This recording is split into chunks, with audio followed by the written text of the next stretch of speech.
Bismillahirrahmanirrahim. Assalamualaikum warahmatullahi wabarakatuh. Alhamdulillah wassalatu wassalamu ala Rasulillah wala haula wala quwwata illa billah ma ba'd. Subhanaka la ilma lana illa ma 'allamtana innaka antal alimul hakim. Rabbi shrah li sadri wa yassir li amri wa hlul 'uqdatam min lisani yafqahu qawli. Pemirsa TV-mu yang berbahagia, kaum muslimin dan muslimat, kita bertemu lagi pada program Belajar Tasniah Metode Azkar. Mudah-mudahan pemirsa semuanya dalam keadaan sehat walafiat. Amin ya rabbal alamin. Baik pemirsa sekalian, pada episode ini kita akan mempelajari atau mengenal tentang huruf-huruf Al-Quran.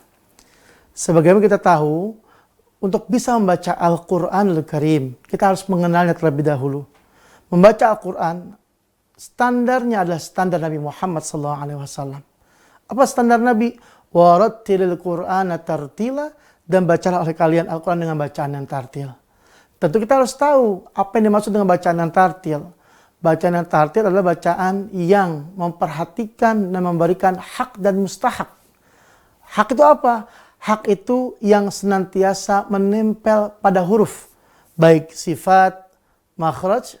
Sedangkan mustahak merupakan kompilasi dari ahkamut tajwid yang muncul secara tentatif. Maka baca Quran nggak bisa dengan thoriqat sendiri, nggak bisa dengan bacaan riwayat sendiri. Bacaannya sudah dicontohkan oleh Nabi Muhammad SAW. Makanya belajar Al-Quran nggak bisa otodidak. Belajarnya harus talaki, bertemu dengan guru.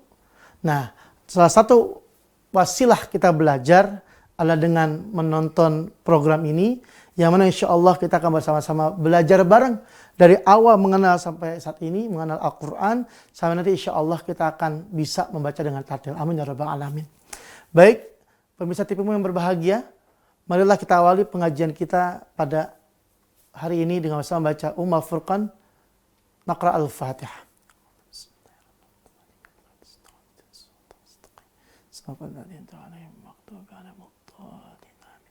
Amin ya rabbal alamin. Mudah-mudahan kita diberikan kesehatan dan keistiqomahan. Amin ya rabbal alamin. Baik jamaah pemirsa TV-mu yang berbahagia, pada kesempatan kali ini kalau kita belajar tentang bahasa apapun, kita akan menemukan unsur terkecil dalam bahasa tersebut. Tidak terkecuali kita belajar Al-Quran yang memang munazzal bil Arabiyah, yang turun dengan bahasa Arab. Maka elemen terkecil dalam bahasa Arab atau dalam Al-Quran adalah al-ahraf atau al-huruf atau huruf-huruf. Nah, dalam Al-Quran, kalau kita lihat, kita amati, maka setidak-tidaknya kita akan temukan kurang lebih 28 huruf. Ya, 28 huruf. Ada juga yang bilang 29 huruf. Ini makin menarik karena ada perbedaan-perbedaan ya. Ada juga yang bilang 30 huruf. Masya Allah. Ya. Maka pertanyaan Pak Ustadz, yang betul yang mana? Yang betul yang digunakan itu antara 28 atau 29. Sedangkan 30 ini dia dimasukkan selain hamzah, alif dan hamzah yang berbeda, juga ada lam alif dia. Sedangkan kalau 28 itu yang ada hamzah, tidak ada alif. Sedangkan 29 hamzah ada dan alif. Nah, rinciannya seperti apa rinciannya? Maka kita akan jelaskan dari yang pertama dulu, yang 28 huruf. Di huruf yang 28 ini, kita akan lihat, ya, pertama ada huruf hamzah dulu. Nah, ini 28 ya, hamzah ya. Lalu ada huruf ba, ada huruf ta, ada huruf sa, ada huruf jim, ada huruf ha, ada huruf kho, da, zal, ro, zain, sin, shin, sad, dad, ta, dha, ain, ghain, fa, qaf,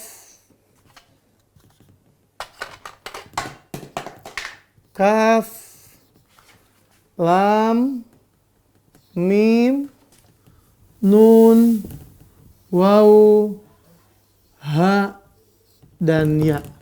Kita hitung ya. 1, 2, 3, 4, 5, 6, 7, 8, 9, 10, 11, 12, 13, 14, 15, 16, 17, 18, 19, 20, 21, 22, 23, 24, 25, 26, 27, 28. Ini yang berpendapat 28 huruf ya. Nah, sekarang kalau yang kedua yang 29 huruf. Kalau yang 29 huruf berarti ini alif, hamzah, ya, huruf yang berbeda. Nanti kita akan bahas insya Allah di kesempatan lain. Apa sih bedanya hamzah sama alif gitu ya. Ini yang 29 huruf. Sedangkan yang 30 huruf, ya, yang 30 huruf tambahannya apa? Lam, alif, ya. Jadi insya Allah semuanya betul ya. Cuman kita akan gunakan yang 29 huruf. Baik, pemirsa sekalian, maka kita akan coba menuliskan huruf Al-Quran ya, sesuai dengan metode ASKA ini yang 29 huruf. Di sini yang perlu diperhatikan adalah bahwasanya di huruf metode ASKA ini dibagi menjadi 2 item. Ada huruf yang berwarna hitam, ada huruf yang berwarna biru ya.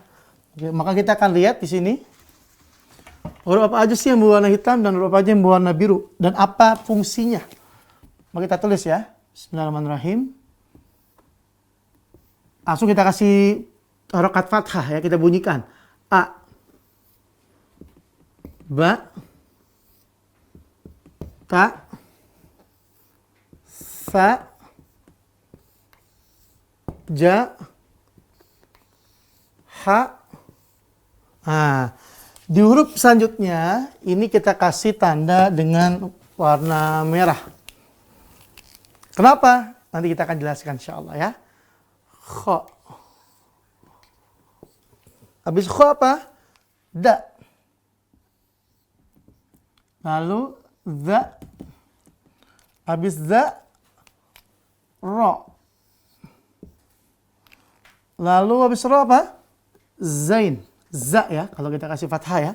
Lalu sa. Lalu sya. Nah, setelah itu huruf so kita kasih merah. So. Lalu do. To. Lalu zo. A kita kasih hitam. A. Lalu gha. Lalu fa. Lalu huruf ko. Terakhir huruf ka. La. Ma. Na. Wa. Ha. A. Ya. Nah, ini yang kita gunakan ya di buku metode ASKA. Nah, kalau kita lihat di sini ada 2 warna. 2 warna dalam tulisan huruf. Apa maksudnya nih? Ya. 2 warna apa maksudnya? Nah, di sini bisa dijelaskan bahwasanya 2 warna ini adalah berkaitan tentang karakteristik huruf tersebut. Ya. Karakteristik huruf yang mana nanti akan menentukan mana karakter yang tebal, mana yang tipis. Insya Allah akan lebih lanjut kita akan bahas setelah break. Jangan kemana-mana, kita kembali setelah yang satu ini. Baik pemirsa, kita bertemu kembali di segmen 2 ini. Belajar tahsin metode ASKA. Tadi kalau kita perhatikan di penghujung segmen pertama tadi, kita telah menyebutkan bahwasanya ada 2 warna nih. Ya, warna hitam. Ya, huruf yang berwarna hitam ini banyak sekali. Dan yang berwarna merah. Nah, ini ya. Nah, pertanyaan sekarang, apa sih perbedaan warna gitu ya? Mungkin kalau kita lihat ini merupakan satu yang baru, karena tidak kita temukan mungkin di buku-buku lain. Perbedaannya adalah ketika dia warna hitam, maka dia karakternya, sifatnya tipis. Nah, hitam ini tipis ya, sesuai dengan warnanya. Lalu kalau dia berwarna merah, maka dia karakternya tebal. Ya, sesuai dengan warnanya. hitam dan merah. Nah, merah dan hitam ini akan sangat kelihatan ketika dia diberikan garis atas. Ya, garis atas nih yang begini nih. Yang atas semua nih ya. Nah, kan kalau baris kan ada yang atas, ada yang bawah, ya. Ada yang bawah, ada yang seperti huruf waw gitu ya. Nah, ini yang atas nih, yang ini. Nah, ketika huruf dikasih tanda atas, maka bunyinya A bagian tipis nih. Contoh, A, Ba, Ta, Sa, Ja, Ha, Da, Za, dan seterusnya. Itu untuk yang berwarna hitam. Ya, yang tipis. Lalu untuk yang berwarna merah, ketika dia dikasih baris atas, maka dia bunyinya bukan A bunyinya, tapi bunyinya O. Ya, contoh, Kho, Ro, So, Do, To, Zo, Go, dan O. Nah, jadi dari penulisannya saja, merah hitam berbeda. Ketika dilafalkan, maka juga akan sangat kelihatan sekali perbedaannya. Ya itu ya. Jadi kita udah belajar nih. Kalau kita lihat, huruf itu ada dua unsur. Huruf ada dua unsurnya. Pertama, makhrajnya. Pak Ustadz, apa itu makhraj? Makhraj itu tempat keluarnya huruf. Kalau kita belajar bahasa apapun, kita pasti akan coba melafalkan huruf itu gitu ya. Kalau dalam Al-Quran, maka nggak cuma cara melafalkannya, juga diperiksa dari mana tempat keluarnya. Itu makhraj tuh, ya. Lalu yang kedua adalah sifatnya. Sifat ini karakteristik, ya, karakternya.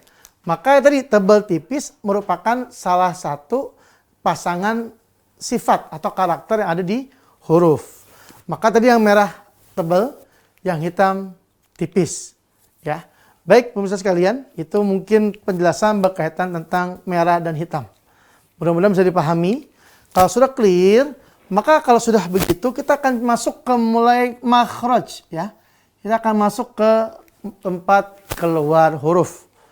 Dalam metode ASKA itu kita bagi kelompok makhraj menjadi 9. Dan mesti saya jelaskan di sini, untuk huruf itu mempunyai tempat keluar dan sifat yang berbeda satu sama lain.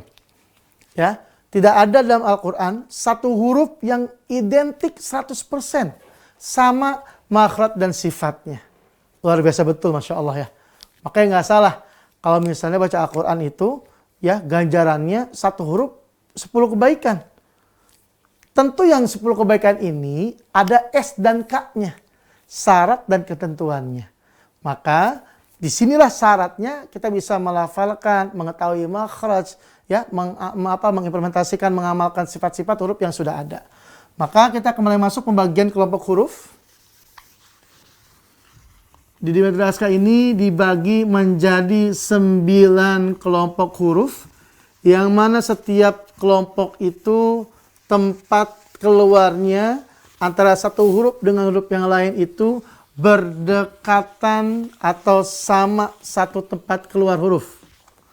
Ya, dibagi di sini menjadi 9 kelompok, ya. 9 kelompok makhraj. Makhraj. Ya. Dari 29 huruf ini. Ya, 29 huruf diringkas menjadi 9 kelompok makhraj. Yang pertama, kita akan mulai masuk ya ke kelompok-kelompoknya. Ada yang namanya kelompok syafatain. Syafataini.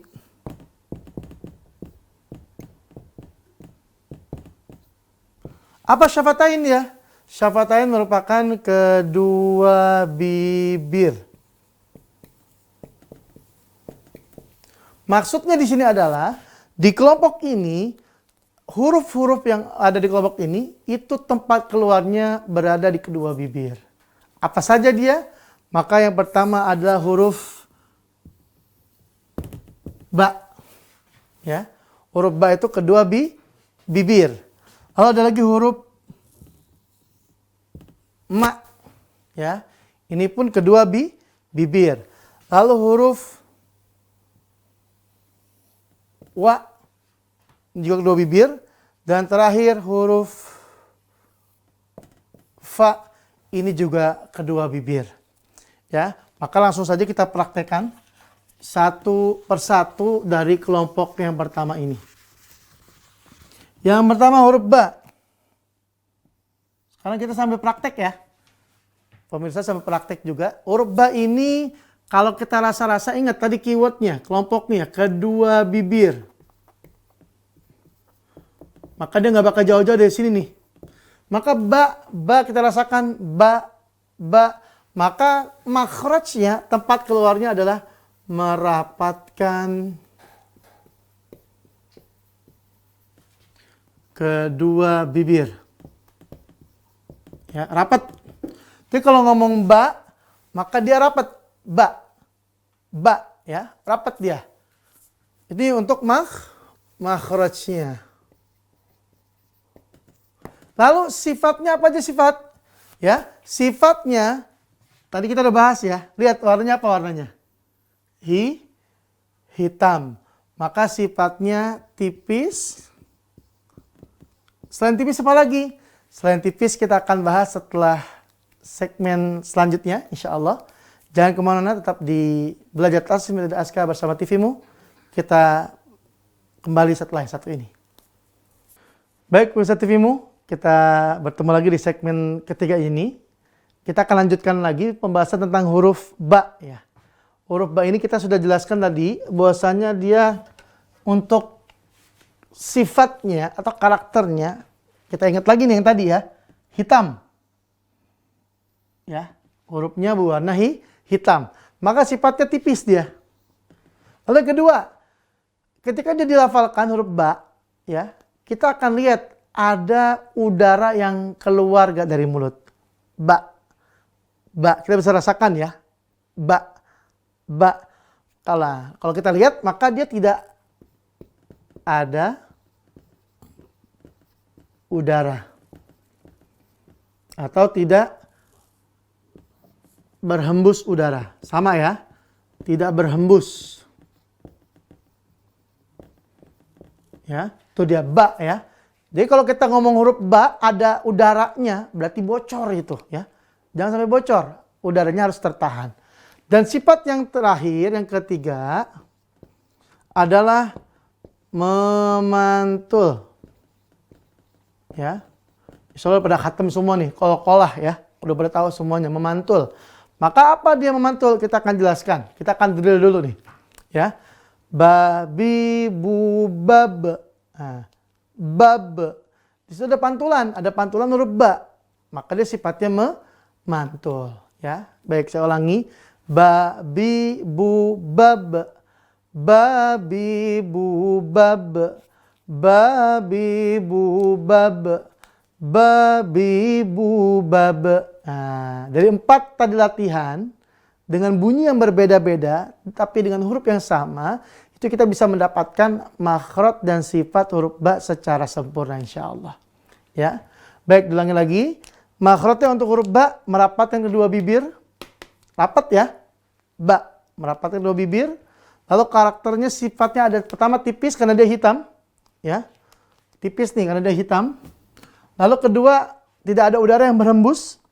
Ketika kita melafalkan huruf ba, maka udaranya harus tertahan, nggak boleh berhembus. Ya. Dan terakhir dia memantul. Itu buat huruf ba. Ya, kita bisa latihan. Ba, bi, bu, bab. Ba, bi, bu, bab. Ba, bi, bu, bab.